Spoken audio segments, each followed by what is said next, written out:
बिस्मिल्लाहिर्रहमानिर्रहीम। नाज़रीन, मैं हूं आपको होस्ट काजी मोहम्मद रशीद और आप देख रहे हैं वॉइस ऑफ कोटदू। इस टाइम हम अहमद एग्रो ट्रेडर पे मौजूद हैं और हमारे दोस्त अरशद साहब भी मौजूद हैं।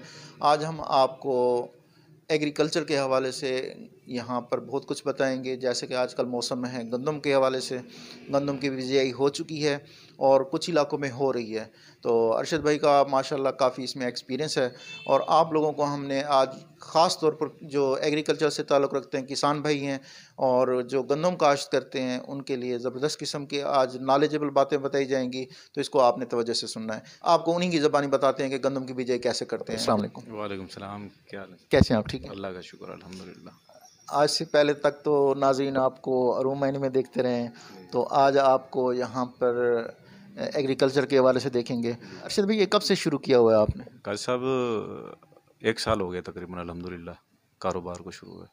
अरशद भाई, आज जो हम हमारे नाज़रीन को आपने गंदम के हवाले से बताना है, क्योंकि गंदम का मौसम चल रहा है, कुछ इलाकों में हो चुके हैं, कुछ लोग कर रहे हैं, तो इस हवाले से हमारे नाज़रीन को बताएं कि गंदम की बिजाई किस मौसम में की जाती है और कब की जाती है। हाँ जी, ये काजी साहब गंदम की बिजाई वैसे 1 नवंबर से शुरू हो जाती है और इसका जो बेहतरीन वक्त वो है 15 नवंबर से 15 दिसंबर तक। तो बाज़ इलाकों में हमारे क्योंकि इलाके ज़्यादा इधर चावल काश्त होता है, गन्ना भी ज़्यादा काश्त होता है, तो वो लोग फिर चावल निकाल कर और गन्ना निकाल कर फिर इसकी बिजाई शुरू करते हैं। तो ये 15 जनवरी तक चली जाती है काश्त, इसकी जो बिजाई है। तो ये टाइम है हमारे इलाकों में जो चल रहा है और ओवरऑल पंजाब में 1 नवंबर के बाद शुरू हो जाती है काश्त इसकी गंदम की। ये तमाम इलाकों में इसी माह में ये बिजाई होती है या इलाकों का कोई डिफरेंस होता है? ये पंजाब में तो यही टाइमिंग है, 1 नवंबर से शुरू हो जाती है। सिंध में ज़रा थोड़ा पहले हो जाता है शुरू और दूसरे इलाकों का अपने हिसाब से है, मौसम के मुताबिक वो अपने इलाकों में मौसम के मुताबिक से काश्त करते हैं। अर्शद भाई, हमारे नाज़रीन को गंदम की काश्त करने का प्रॉपर तरीका बताएं, किस तरह से काश्त की जाती है? गंदम 50 किलो फ़ी एकड़ के हिसाब से काश्त की जाती है हमारे इलाके में 1 नवंबर से 15 दिसंबर तक।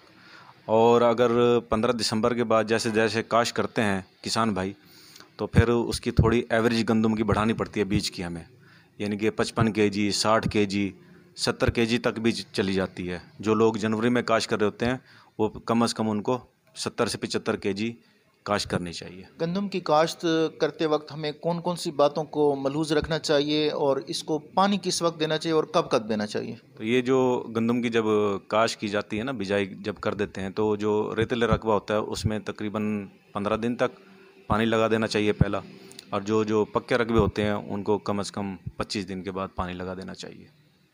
अच्छा, ये बताएं, जब गंदम की बिजाई हो जाती है, फसल बढ़ना शुरू हो जाती है, तो इसमें कौन कौन सी बीमारियां पैदा होती हैं या पैदा होने का खदशा होता है? हाँ, इसमें जड़ी बूटियाँ, सबसे पहले तो जड़ी बूटियाँ आ जाती हैं इसमें।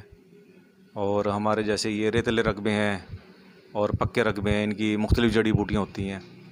तो 2 किस्म की जड़ी बूटियाँ होती हैं, चौड़े पत्ते वाली और नुकीले पत्ते वाली। तो जो चौड़े पत्ते वाली हैं उसमें बाथू है, पालक है, लिली है, मटरी है, इस तरह की होती हैं। और जो नुकीले पत्ते वाली होती हैं उसमें जोडल है, दुम्बी सिट्टी है, जंगली जई है, ये पैदा होती हैं। तो इसके तदारुक के लिए फ़ौरन, यानी कि जब ये फसल आ जाती है 3 से 4 पत्तों की शक्ल में, जब ये जड़ी बूटी हो जाती है जड़ी बूटी, तो फिर स्प्रे लाजमी करना चाहिए। अच्छा, ये जिस तरह गंदम की काश्त है या दूसरी फसलें वगैरह काश्त की जाती हैं, तो उसमें खादों का इस्तेमाल किया जाता है, तो ये गंदम के लिए खाद का इस्तेमाल कैसे किया जाता है और कब कब किया जाता है? बवक्त बिजाई जो है 2 बोरी DAP इस्तेमाल की जाए, इससे बेहतरीन पैदावार आती है। और बाज़ लोग 1 बोरी DAP भी इस्तेमाल करते हैं, लेकिन बेहतरीन तरीका यही है कि 2 बोरी फ़ी एकड़ DAP बवक्त बिजाई इस्तेमाल की जाए।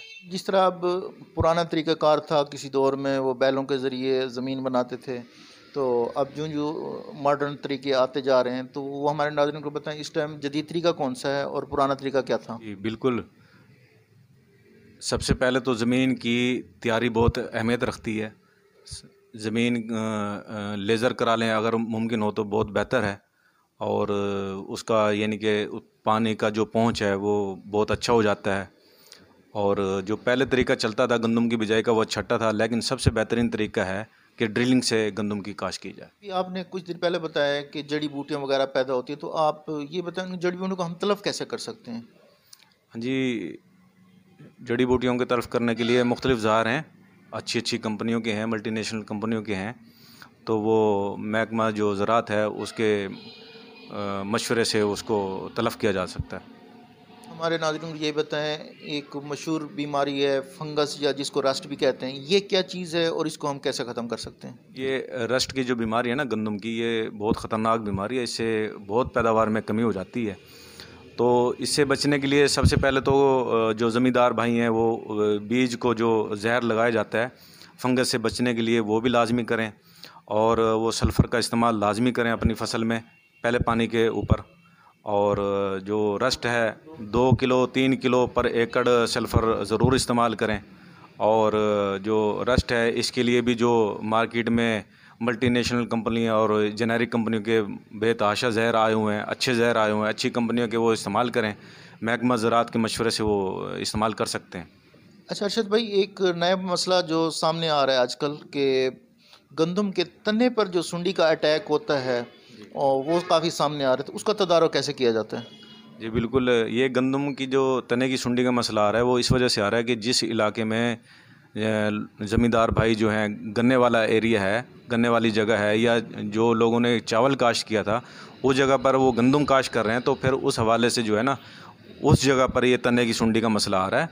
तो इसके लिए भी घबराने की ज़रूरत नहीं है, ज़हर मौजूद हैं, वो महकमा ज़राअत के मशवरे से वो भी स्प्रे किया जा सकता है। अरशद भाई, ये अगेती काश्त क्या चीज़ होती है?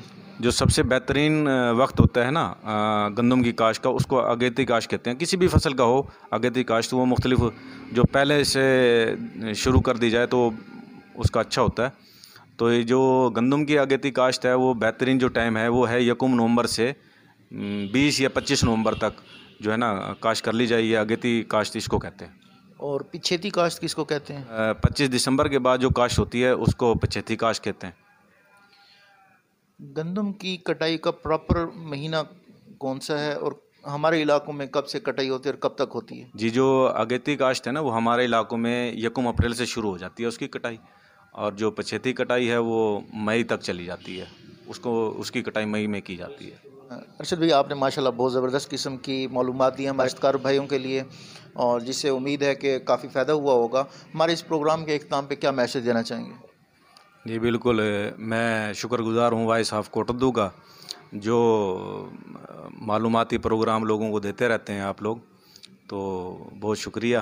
काश्तकार भाइयों के लिए मेरा स्पेशल ये मैसेज है कि वो गंदम की काश्त, जैसे आजकल गंदम की काश्त चल रही है, इस पर वो ख़र्चा कम करते हैं, और इसी सिलसिले में, इसी चक्कर में वो कम ख़र्चा करने के चक्कर में वो अपनी पैदावार को कम कर बैठते हैं।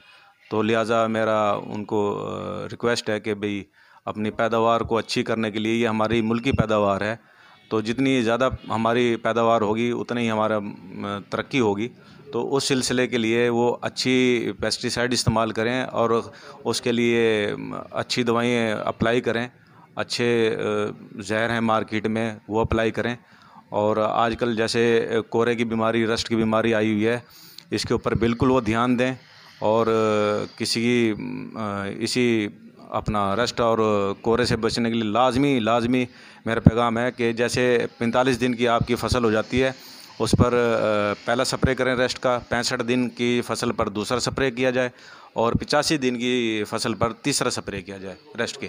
और जड़ी बूटियाँ भी ऐसी हैं कि इससे भी पैदावार काफ़ी कम हो जाती हैं, इसके ऊपर भी ख़ुसूसी तवज्जो दें। तो ये मेरी काश्तकार भाइयों से गुजारिश है। ठीक है सर, शुक्रिया, थैंक यू।